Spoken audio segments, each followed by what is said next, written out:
আচ্ছা, বাংলাদেশের চাকরির বাজারটা নিয়ে যদি ভাবি, দেখবেন এখানে যেন দুটো একেবারে আলাদা দুনিয়া পাশাপাশি চলছে। একদিকে দেখুন প্রযুক্তির কি অসম্ভব ঝড়, সবকিছু কেমন ওলটপালট করে দিচ্ছে।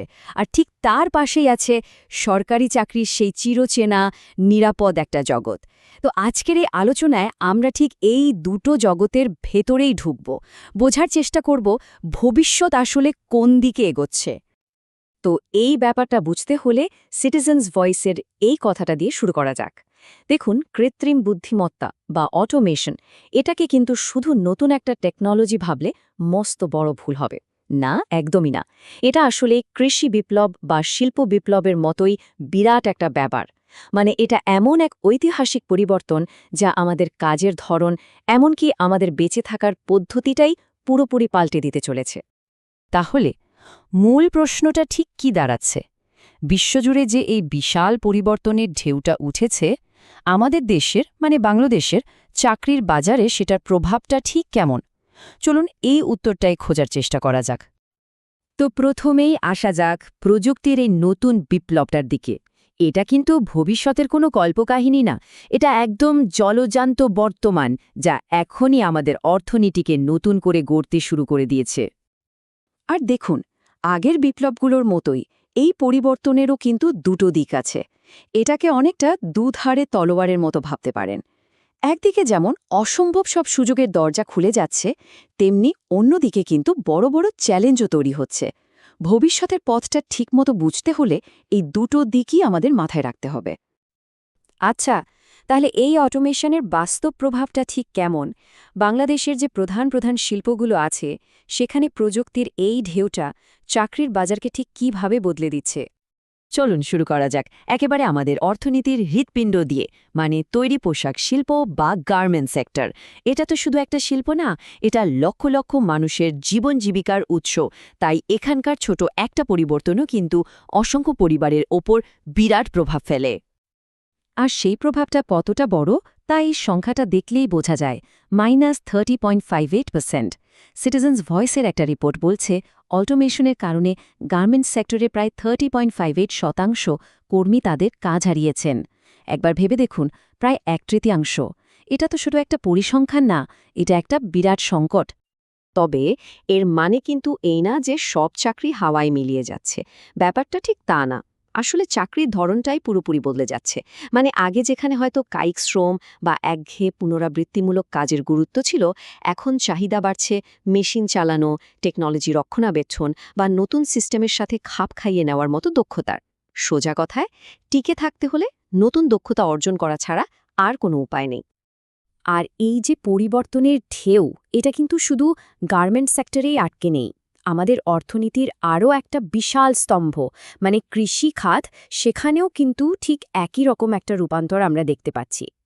এখানেও সংখ্যাটা দেখুন, চমকে ওঠার মতো, ১৬ লাখ। মাত্র ১ বছরের মধ্যে প্রায় ১৬ লাখ মানুষ কৃষি পেশা ছেড়ে দিয়েছেন। এই একটা সংখ্যাই কিন্তু বলে দেয় যে পরিবর্তনটা কতটা গভীর আর কি ভীষণ দ্রুত গতিতে ঘটছে। এখন প্রশ্ন হল, কৃষিতে এই পরিবর্তনটা আনছেটা কি? উত্তরটা হলো স্মার্ট টেকনোলজি। যেমন ধরুন, চট্টগ্রামে এখন ড্রোন ব্যবহার করে ফসল মনিটর করা হচ্ছে, আর তাতে কীটনাশকের ব্যবহার কমে যাচ্ছে প্রায় ৩০%। আবার ধরুন, স্বয়ংক্রিয় সেচ ব্যবস্থা বা অ্যাডভান্সড সেন্সর ব্যবহার করে একদম মেপে মেপে সার দেওয়া হচ্ছে।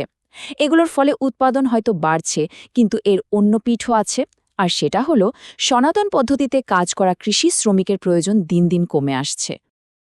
কিন্তু এই যে দ্রুতগতির পরিবর্তন, এই যে অনিশ্চয়তা, এটাই কি বাংলাদেশের চাকরির বাজারের একমাত্র সত্যি, নাকি এর ঠিক উল্টো পিঠে সম্পূর্ণ ভিন্ন আরেকটা জগৎও লুকিয়ে আছে? চলুন এবার তাহলে সেই ভিন্ন জগৎটাই ঢোকা যাক।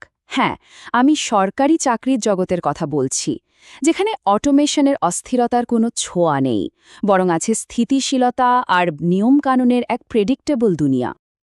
এই দুটো জগতের মধ্যে মূল পার্থক্যটাই কিন্তু এখানে।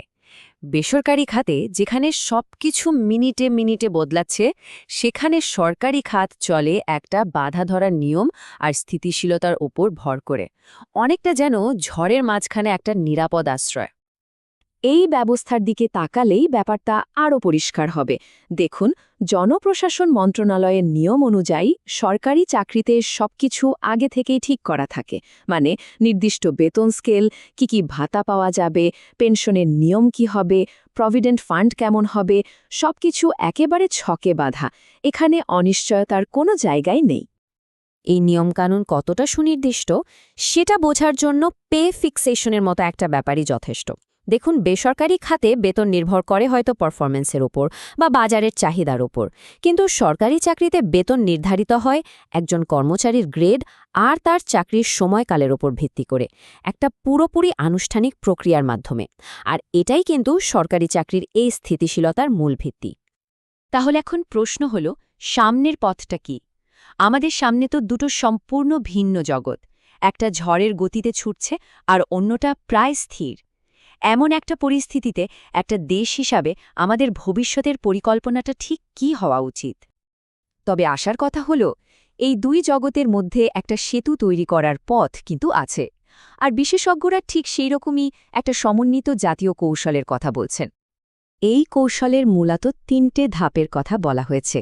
প্রথমত, তরুণ প্রজন্মের জন্য প্রযুক্তি শিক্ষার সুযোগ অনেক বাড়াতে হবে, বিশেষ করে এআই, ডেটা সায়েন্স আর সফটওয়্যার ডেভেলপমেন্টের মতো বিষয়।